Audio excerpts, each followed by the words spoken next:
beebaza okujja, beebaza okunjagala, beebaza okumpakira.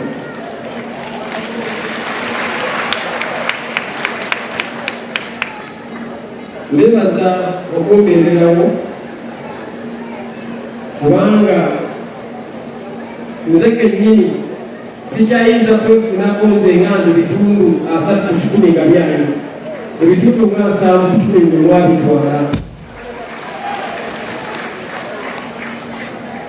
Nkitegedde leero ate nkitegedde nnyo.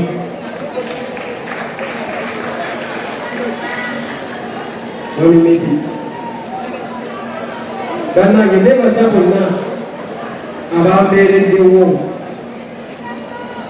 Neebaza Keti, thank you so much. Radio station zizonna Keti yabitegesi naye kubisetinga. Neebaza radio station zizonna, neebaza bannamawulire mwenna. Ku mulundi guno mubadde so positive. Sevilla, this time of course of Gamma Sevilla coming. Linda Katono. Abazze Prime Minister. It was the Prime Minister.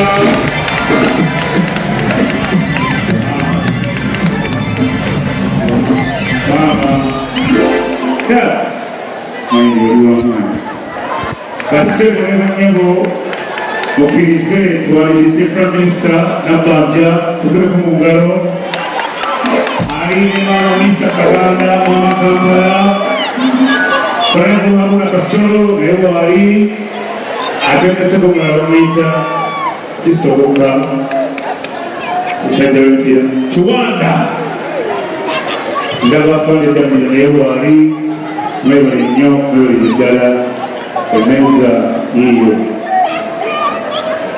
Okay, Honorable Prime Minister osanze twatandise dda ne batuuka bayiganga tulinda katono nnyo paka lwotuuse. Webale kwagala abantu, webale kujja, webale kwagala bayimbi. Mu gavumenti eno ey'abavubi okoze bulungi nnyo. Gavumenti y'abavubi webale ne Honorable Yebaziza Prime Minister. Oweekitiibwa Prime Minister neyanziza neyanzinge okujjako baminisita nsi mwenna abali wano okulaba ne Bakasolo, okulaba ne Bukivuulu, okulaba afande Damira. Oyagambye okisagala kwetogera kwoleka naye tekyenderuka.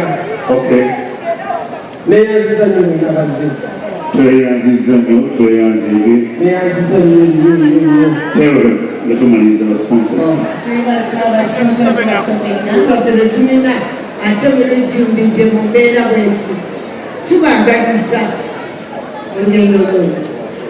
Singa Mukama badde abajja wano musobola okutuuka obulungi era ne tubagamba nti mujjeko concerts zikyali nnyingi, mujje muwagire bannayuganda kubanga ennyimba enkadde era bwagamba all this world is gold.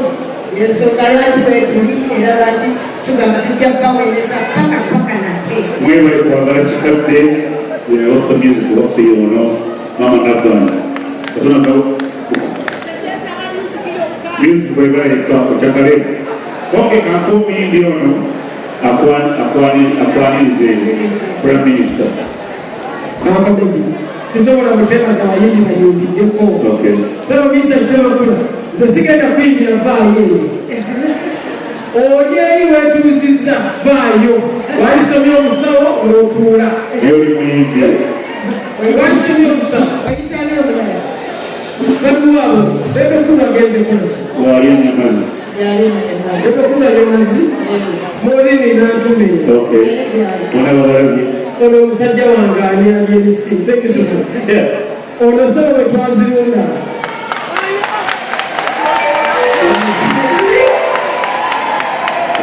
omusajja ono mpalaemaaya yali muzibu nnyo naye tata wa Misa kiyanjagala nnyo. Lumu nakola video ya necklace neta amapesa tata wa misachi namugamba okutta omugo gwange guno naye nina pulaniza okuba Mayinja njagala kuba Mayinja naye musanga wa misachi namugamba muzeeyi Mayinja abeera nnyo okubewaayi kati muzeeyi wa misachi wajja n'omugo misachi nagamba omanyi dukawo taata zefukuba wakoze vidiyo eri ng'otadde amapesa nsaba abannange obanjogedde nnyo naye famire yange mugiraba mama mwe mama Lucy musitukenka mujje yupipoka bulijjo temwagala kujja birongo byange nyuka bange munyambe nnyo bamama bange bano yes ma'am thank you this time naye mwebale nnyo omanyi ebintu binakomedi bimwakuteekamu thank you mwebale awe bazadde bange bazadde ba Mayinja ava Empeja yazaalibwa mukazi mwavu nga talina wadda thank you tebambagamba ki bamama bange bano olwaba maama abalala nebaziza nesebo okunabirwa babankole kikati ono mami Ruth ono musawo ono dokita bwe nayimbaga agagamba ampita son do you think what we're doing is right nakuga mama zisobola buzungu ono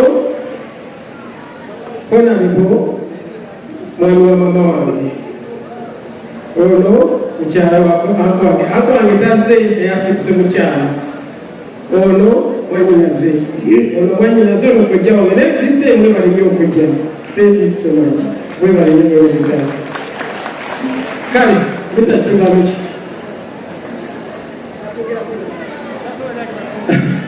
abasobola nnyo nabadde nabeebaziza dda naye nyongera okubeebaza nti mwebale nnyo kuwa Mayinja mukisa mulala. Everyone deserves a second chance. Tweyaziza Mayinja yakusaba tufukabire twebaza abantu ono